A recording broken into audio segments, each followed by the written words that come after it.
नमस्कार बंधुरा आज के मैं बनाচ্ছি सिम्पल एग कारिर रेसिपि। तो प्रथमे আমি 4টে ডিম নিয়ে সেদ্ধ করে নিয়েছি আর এখন কড়াইতে দিয়ে দিচ্ছি পরিমাণ মতো সরষের তেল।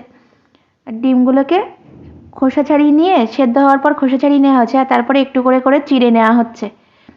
এবার তেলটা গরম হয়ে গেছে, এবার তেলের মধ্যে দিয়ে এপিট ওপিট করে আমি ভেজে নেব ডিমগুলো। ডিম কিন্তু বেশিক্ষণ লাগে না ভাজতে, তাড়াতাড়ি ভাজা হয়ে যায়। তো এখানে আমার ডিমগুলো ভাজা হয়ে গেছে, এখন তুলে নিচ্ছি। এবার ওই ডিম ভাজার তেলেই দিয়ে দিলাম পেঁয়াজ কুচি। ওই পেঁয়াজটাকে আমি প্রথমে একটু ভেজে নিচ্ছি। বেশ পেঁয়াজের কালারটা চেঞ্জ হয়ে গেছে, এখন আমি দিয়ে দিচ্ছি রসুন বাটা হাফ চামচ, দিয়ে দিচ্ছি আদা বাটা এটাও হাফ চামচ পরিমাণ, দিয়ে দিলাম 4টে চেরা কাঁচা লঙ্কা।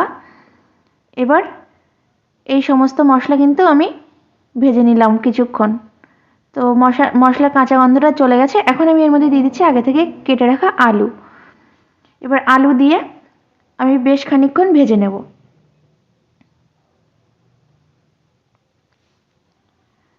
তো এখানে পেঁয়াজ আর অন্য মশলাগুলো ভাজা হয়ে গেছে, এখন আমি অ্যাড করে দিচ্ছি আগে থেকে কেটে রাখা একটা টমেটো কুচি।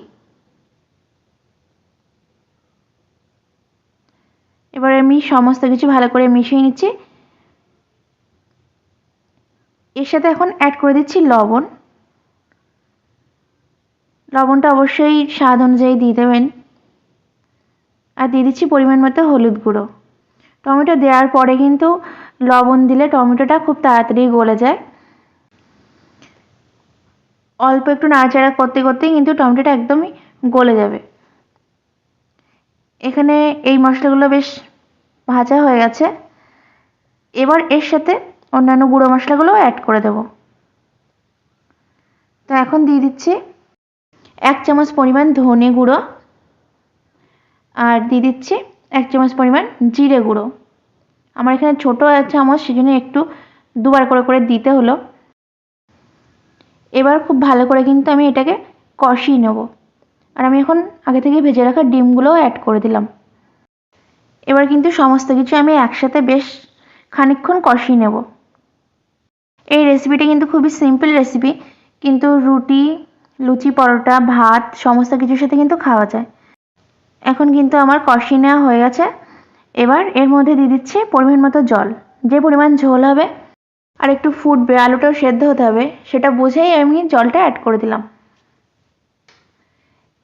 এবার বেশ খানিকক্ষণ আমি ফুটতে দেব, আলুটা সেদ্ধ হওয়া পর্যন্ত। মোটামুটি মিনিট 10 আমি এইভাবেই ছেড়ে দেব। এখন দেখুন একদমই ফুটে উঠেছে ঝোলটা। আর 10 মিনিট মতো আমি ফুটিয়ে নিলে আলুটা কিন্তু একদমই সেদ্ধ হয়ে যাবে। এখন বেশ গড়গড় করে ফুটছে আর আমি মাঝে মাঝে একটু নাড়াচাড়াও দিয়ে দিচ্ছি, যাতে নাকি তলাটা না ধরে যায়, সেজন্য আমি মাঝে মাঝে নাড়াচাড়াও করে দিচ্ছি। দেখুন ঝোলের কালারটা কিন্তু চেঞ্জ হয়ে গেছে। আমি বাড়িতে মাঝে মাঝে ডিমের ঝোল এভাবে বানাই। এটা খুবই সিম্পল আর ইজি, কিন্তু টেস্ট খুব ভালোই হয়। শীতের সময় ধনেপাতাটা থাকে, তো ধনেপাতাতে এতে অ্যাড করে দিই আমি মাঝে মাঝে, তো আরও বেশি টেস্ট লাগে। আজকে একটু ধনেপাতা অ্যাড করে দেব। ঝোলের আলুগুলো কিন্তু একদমই সেদ্ধ হয়ে গেছে। আর আমি এখন গ্যাসটা অফ করব, আর তার আগে দিয়ে দেবো কিছুটা ধনেপাতা কুচি। আর এই শীতের সময় না ধনেপাতাটা অ্যাভেলেবেল থাকে, আর ধনেপাতা দিলে কিন্তু খেতে ভালোও লাগে। তো যাই হোক, এবার অল্প একটু নাড়িয়ে নিয়ে আমি গ্যাসটা অফ করে দেবো। আমার তো ডিমের ঝোল রেডি। এবার আমি এটা আজকে ভাতের সাথে পরিবেশন করব।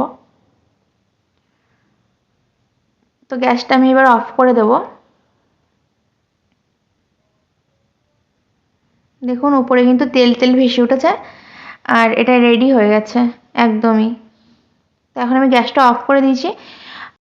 আমার রেসিপিগুলো যদি আপনাদের ভালো লাগে অবশ্যই কিন্তু আমার চ্যানেলটিকে সাবস্ক্রাইব করে আমার পাশে থাকবেন। তো আজকের মতো বিদায় নিলাম। টাটা সকলকে। আবার অন্য কোনো রেসিপি নিয়ে চলে আসবো।